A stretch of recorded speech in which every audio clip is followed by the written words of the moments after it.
మాజీ ప్రధాని భారతరత్న అవార్డు గ్రహీత పివి నరసింహారావు 103వ జయంతి సందర్భంగా హన్మకొండ జిల్లా వరంగల్లో ఘనంగా నిర్వహించారు. విగ్రహానికి పూలమాల వేసి నివాళులర్పించారు. మంత్రి పొన్నం ప్రభాకర్, ఎమ్మెల్సీ తీన్మార్ మల్లన్న, మాజీ ఎంపీ సిరిసిల్ల రాజయ్య.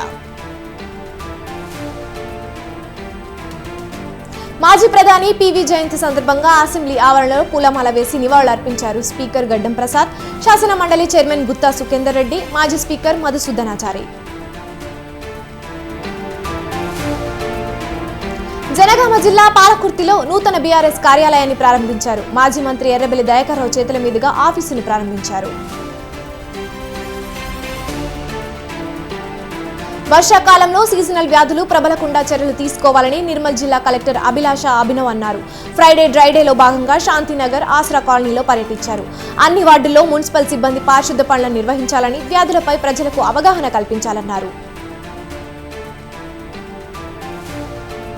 మలక్పేటలో వికలాంగుల ఉద్యోగులు ఆందోళన చేపట్టారు. వికలాంగుల సహకార సంస్థలో 3 నెలలుగా జీతాలు లేక ఇబ్బందులకు గురవుతున్నామని ఆవేదన వ్యక్తం చేశారు. వెంటనే అధికారులు స్పందించి జీతాలు విడుదల చేయాలని కోరుతున్నారు. యూసఫ్గూడ సర్కిల్ 19 కార్యాలయంలో మరుగుదొడ్లు అపరిశుభ్రంగా దర్శనమిస్తున్నాయి. కార్యాలయంలో పారిశుద్ధ సిబ్బంది వాడే మరుగుదొడ్లతో పాటు మొదటి అంతస్తులో ఆస్తి పన్ను, పట్టణ ప్రణాళిక విభాగాల వాష్రూమ్స్ శుభ్రం చేయకపోవడంతో దుర్వాసన వెదజల్లుతోంది. దీంతో సిబ్బందితో పాటు వినియోగదారులు అసౌకర్యానికి గురవుతున్నారు.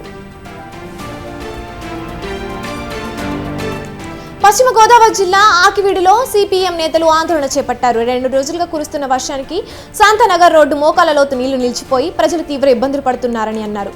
ప్రభుత్వం వెంటనే స్పందించి రోడ్ల సమస్యలను పరిష్కరించాలని డిమాండ్ చేశారు.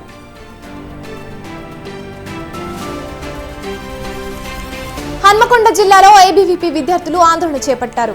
కార్పొరేట్, ప్రైవేట్ స్కూళ్లు విచ్చలవిడిగా ఫీజులు దోపిడీ చేస్తున్నాయంటూ డీఈఓ కార్యాలయం ఎదుట ఆందోళన చేపట్టారు. పేద, మధ్యతరగతి విద్యార్థులు చదివే ప్రభుత్వ పాఠశాలలో మౌలిక సదుపాయాలు కూడా లేవని విమర్శించారు.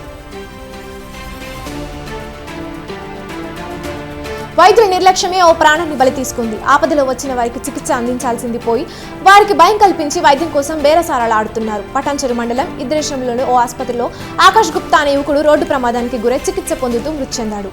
డాక్టర్ల నిర్లక్ష్యంతోనే తమ బాబు మృతి చెందాడని బంధువులు ఆరోపించారు.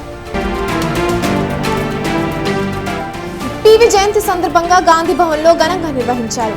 పివి చిత్రపటానికి నివాళులర్పించారు కాంగ్రెస్ నాయకులు. విహెచ్ డీసీపీ అధ్యక్షులు నరసింహారెడ్డి, కాంగ్రెస్ సీనియర్ నాయకులు సంగిశెట్టి జగదీష్, ఆలం భాస్కర్, భవానీ రెడ్డి, రాపులు జయప్రకాష్, ప్రేమలత అగర్వాల్, లింగం యాదవ్ తదితరులు హాజరయ్యారు.